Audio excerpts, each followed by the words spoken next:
Ever had an idea that just felt huge, like really meaningful, but then that little voice kicks in?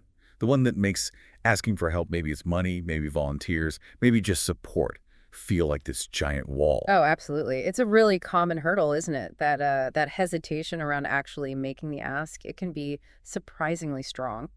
Well, today on the deep dive, that's exactly what we're tackling. We're digging into a really interesting resource. It's called 023 the sacred ask PDF. And, this isn't just your standard how to fundraise checklist. No, not at all. It goes much deeper. It kind of challenges our whole mindset around asking for support. Yeah, it invites us to look beyond just the practical transaction, to see the significance, maybe even the spiritual side of inviting others to join in. That's right. Reframing it completely. So for you listening, what's the payoff here? Yeah. Why take this deep dive with us? Well, we're going to break down how you can talk about your vision with like real clarity and conviction. And we'll explore some practical frameworks, ways to make those asks much more effective. And maybe the biggest thing, helping you see asking not as, some awkward chore, but as what the source calls a sacred dialogue. hmm The goal really is to help you shift from hesitation to seeing the opportunity in the ask, to unlock the potential in whatever you're working on. Okay, so let's unpack that first bit. This common idea that asking is inherently awkward or maybe just a means to an end. The source really pushes back hard on that. It really does. It introduces this concept of the sacred ask. And the Yeah. idea here is that it's not just a one-way street, where you're just trying to get something. Right. It's framed as a genuine conversation, rooted in things you both care about, shared aspirations. And it's done with confidence, but also real respect for the other person. And the suggestion seems to be that if we shift our thinking like that, well, we might unlock a different kind of generosity, more collaborative spirit. Exactly. And it also highlights the flip side, what the source calls the cost of silence, what happens when we don't ask. Yeah, that's a sobering thought. It really is, dreams that just stay dreams, projects that stall out. And this interesting phrase, a generosity gap. A generosity gap. Explain that a bit. Well, it's the idea that by not asking, we're not just holding back our own projects, we might actually be preventing others from experiencing the joy and purpose that comes from contributing to something meaningful. Okay. So it affects both sides. And it seems like people's expectations around giving are changing, too. The source mentions that. Yeah, definitely. It points out that people giving support today, they're really looking for clarity, authenticity. Less jargon, more real connection. Precisely. They want to connect with the why, feel like they're part of a real story, not just a line item on a budget. That makes a lot of sense. It feels like a broader shift towards wanting more genuine interactions everywhere, really. I think so too. People want to understand the heart behind the ask, feel like they're actually partnering in something that matters. Okay, so the deep dive then moves into some really fascinating territory, looking at the biblical roots of this whole idea of invitation. It starts with the tent of meeting in Exodus. What did you find interesting there? Well, what really stands out is how the contributions were framed as worship. People brought amazing things, gold, silver, expensive fabrics. Right. But the key was why. It wasn't because they had to. The text says their hearts were stirred with purpose. Stirred with purpose. Yeah. So the insight isn't just that they gave freely, it's that the purpose, the God-given vision came first. That drove the generosity. It suggests our asks need that clear why. Absolutely. It wasn't just ticking a box. And then it moves to the early church in Acts, right? With their sharing of possessions. Yeah, and again, it reinforces that point about vision first. The source emphasizes that this sharing wasn't driven by, panic or lack. Oh. It flowed from this powerful shared understanding they had the vision of the gospel. The sequence is key. Shared vision first, then resources flowed freely, joyfully. It's like everyone saw the same picture and wanted to help paint it. Beautifully put. Yeah. You connect hearts and minds, then you talk resources. And the deep dive also mentions this co-laboring language in places like 1 Corinthians and Philippians. How does that fit into the sacred ask? Well, thinking about co-laboring changes how we frame the ask. It's not like, I'm the star, help me out. Yeah. It's more like, let's do this meaningful work together. It creates partnership, not dependency. It reframes the whole relationship. And it goes even deeper, looking at God's own approach, how God invites rather than compels, from Genesis, naming the animals. All the way to Revelation with Jesus knocking at the door. Yeah. Yeah. What's the common thread there? I think it's this deep, consistent respect for human freedom, for choice. God invites collaboration, invites relationship, but doesn't force it. So our asks should reflect that. Honor the person's autonomy. Exactly. It's about invitation, not demand. Respect is woven into the fabric of it. The source also looks at those big covenant calls, Abraham, Moses, and it notes how God's asks often come with these huge promises. Yeah, that's such an important pattern. The ask isn't just about the immediate task, is it? It's linked to a much bigger vision, future blessing, massive impact. It gives the ask this weight, this sense of possibility. And then, of course, Jesus' invitations. Follow me. Come to me. Simple, but radical. Absolutely. And that image in Revelation 3:20, knocking at the door. So gentle. What's the core takeaway from those examples for our asking? I think it's the focus on relationship first. The invitation is primarily into connection. It's open-handed, no coercion, just come. The rest follows from that relationship. Okay, moving on. The deep dive gets into the art of courageous communication. It starts with a quote from Brené Brown, vulnerability as the birthplace of innovation and change. Yeah, and it draws a really interesting parallel between her work and the Apostle Paul. How so? Well, Paul was incredibly open about his struggles, wasn't he? 2 Corinthians is full of it. But he always framed those hardships within the bigger picture of God's power, God's faithfulness. So courageous communication isn't hiding the tough stuff. Not at all. It's about being honest about the challenges, but situating them within a narrative of hope, of divine help. And this connects to the storytelling principles the source lays out. The hook, the tension and hope, and this idea of vision identity. Right. Think of them as a framework. The hook gets people interested. The tension hope part clearly says, here's the problem, but here's the potential solution. And vision identity, what's that exactly? It's about who the person becomes by participating. So you're not just asking someone to, say, help clean a park. You're inviting them to be someone who restores nature. Ah, I see. It's about their role in the bigger story, like Moses describing who the Israelites would become in relationship with God through the tabernacle. Precisely. It elevates the ask beyond just the task. And the source makes a crucial distinction. Invitation versus demand. Yes. A demand feels like compulsion, right? Based on authority or obligation. An invitation, though, gives the other person dignity, choice. Like God asking Abraham to go, it wasn't a command stripping his choice. Exactly. It was an invitation that opened up this huge future, this legacy. It respected his freedom to say yes. Which leads nicely into the psychology of the sacred ask, contrasting scarcity thinking with kingdom abundance.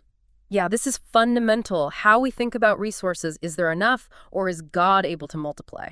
It totally shapes how we ask and how we give. Scarcity breeds fear, maybe hoarding. Right. Competition, limitation. Whereas an abundance mindset fosters trust, creativity, generosity, believing that what we bring, God can use, can multiply. And vulnerability comes up again, but framed as relational currency. Yeah, building on Brené Brown again, and Paul's example in 2 Corinthians being open-hearted, it's not weakness, it's what builds trust. It allows for real connection. Exactly. It's not manipulation, it's creating space for authentic partnership. And the deep dive really hammers home this idea of shared ownership of vision. Because people give to stories they see themselves in, right?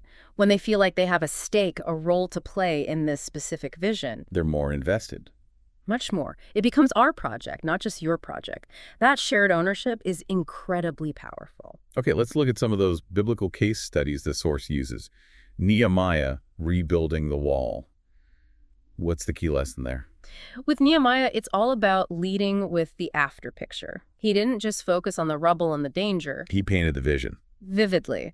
Safety, restored identity, God's glory visible again. His ask, come, let us rebuild, was a direct invitation into that desirable future. Got it.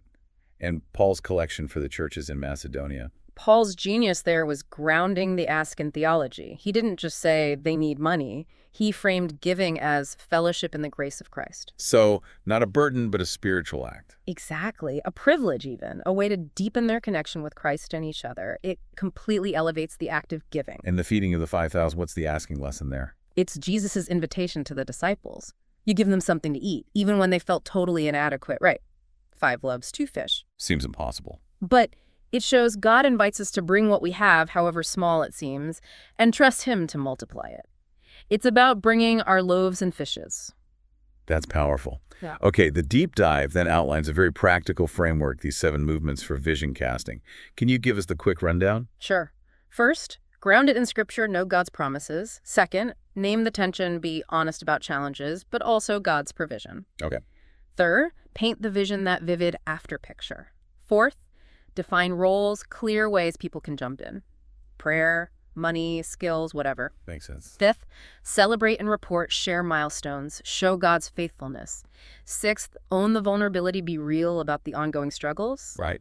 And seventh, mutual exhortation, keep encouraging each other along the way. That's a great roadmap. And the source includes actual examples, right? Like for a church, plant, or a nonprofit?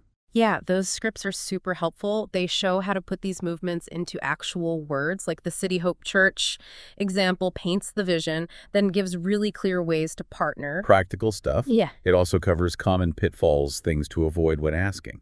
What were some key ones? A big one is focusing too much on the need itself. The fix is to shift the language to the impact the contribution will make. Okay, focus on the positive outcome. Exactly. Another is using jargon, keep it simple, clear.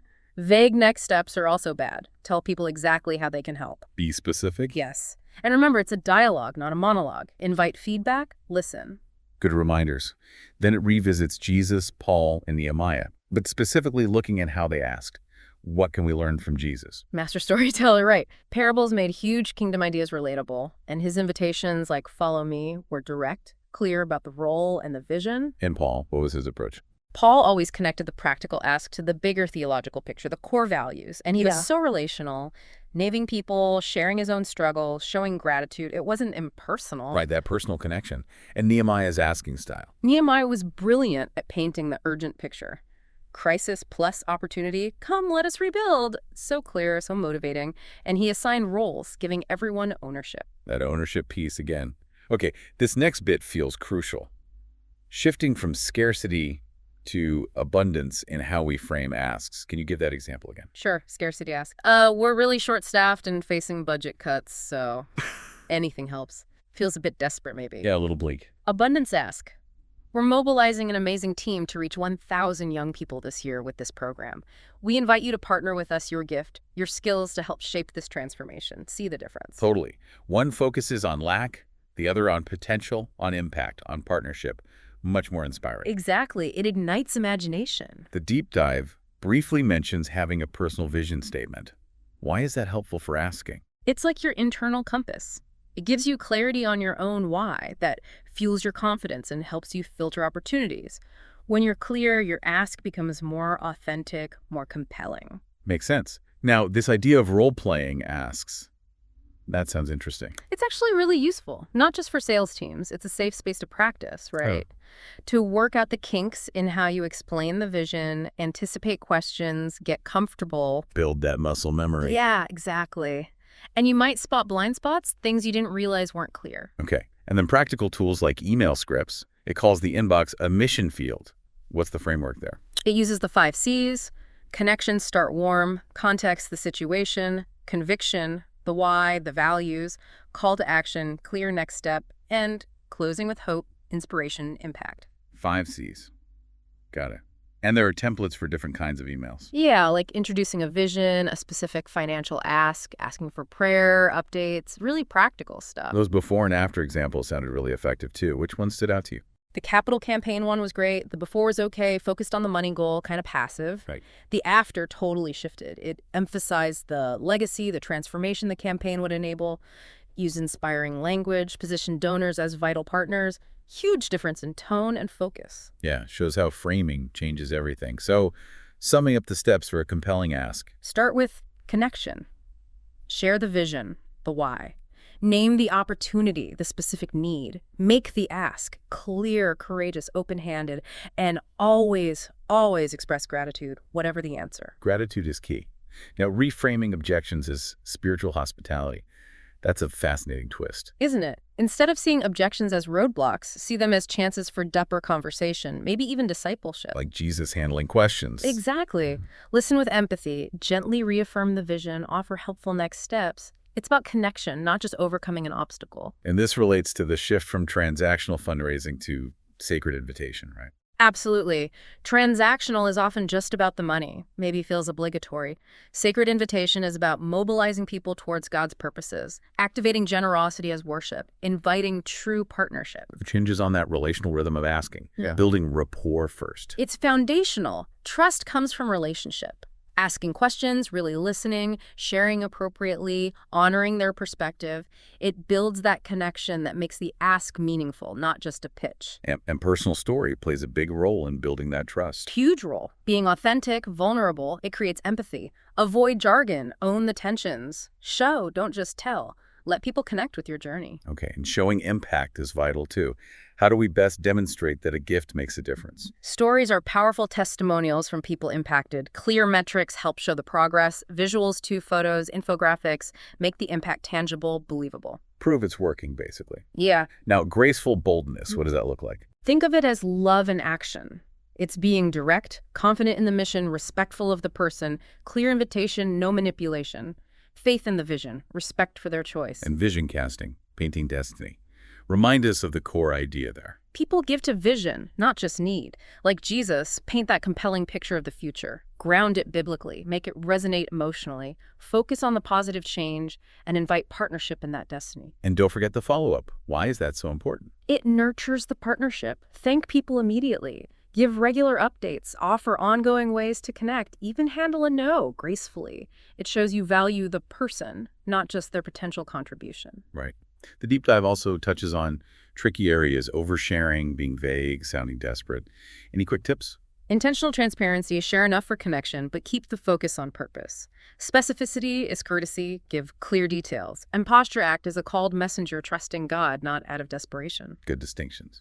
And finally, handling no. What's the key message? It's part of the rhythm. Don't take it personally. It's not failure. Respond graciously. Maintain the relationship. A no now isn't necessarily a no forever. Okay, wow. We've covered a lot of ground on the Sacred Ask. Yeah. This has been incredibly insightful. As we wrap up, what are maybe the 2 or 3 absolute core principles listeners should take away? Okay. First, I'd say remember asking is fundamentally invitation. You're inviting someone into something bigger, a shared purpose. That reframes everything. Invitation, got it. Second, vision fuels generosity. People respond to a compelling why, a picture of a better future they can help create. Focus on the vision, the impact. Vision is key. And third, build relationships first. Trust is the foundation. Connect authentically before you ever get to the ask. That relational groundwork makes all the difference. Invitation, vision, relationship. Excellent takeaways. Yeah. So for you listening, as you think about this, maybe consider your next chance to make an ask, big or small. What's one small step you could take right now based on this? Maybe it's just rethinking the language you use, shifting from need to vision, or maybe planning to spend a bit more time connecting beforehand. Yeah, just one small shift. This whole deep dive really shows that every ask, every invitation is a chance to bring someone into God's story, isn't it? It really is. It holds that potential. So the encouragement is go forth, invite boldly, invite gracefully, and just see what amazing things can happen. And we definitely encourage you to keep exploring this, maybe revisit this source or your own experiences. Ask yourself, what resonates most? What questions remain? It's an ongoing journey, learning to ask well. Absolutely. We hope this deep dive has given you some valuable tools and maybe some fresh perspective for your own path.